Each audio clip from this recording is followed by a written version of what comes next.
Good morning po mga kaibigan. Ang oras ngayon ay 6:08 ng umaga,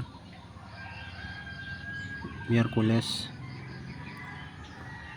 August 7 po. Ang ating topic ngayon ay kalagayan ng hangin ngayong Miyerkules.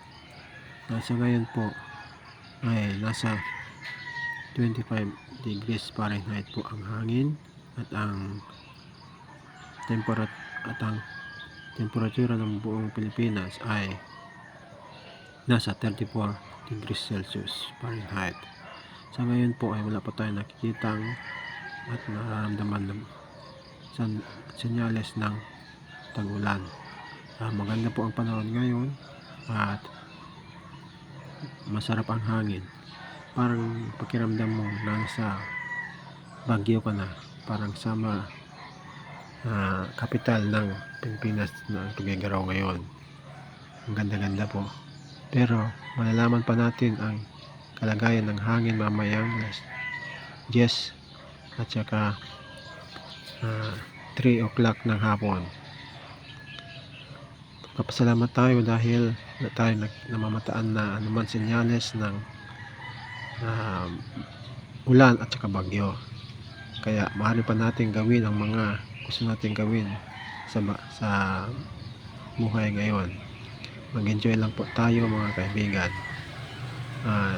Nais ko rin pong magpasalamat sa mga sumusuporta sa aking channel, sa mga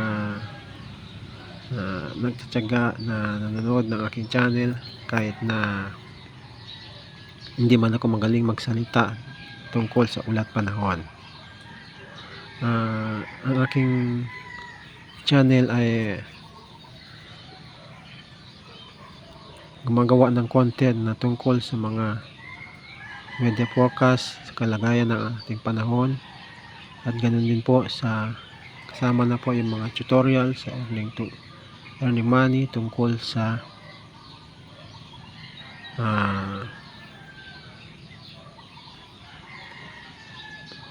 ating cellphone.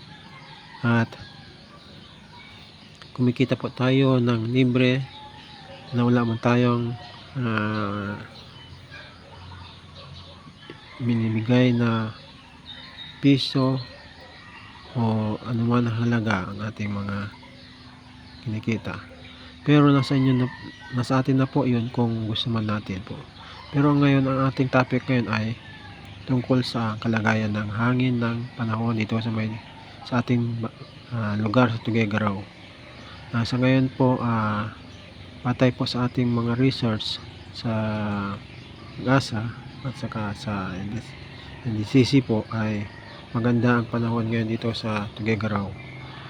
Kaaya-aya po. Kaya hanggang dito na lang po ulit. Maraming salamat. At tungkol naman sa kalagayan ng panahon sa buong bansa,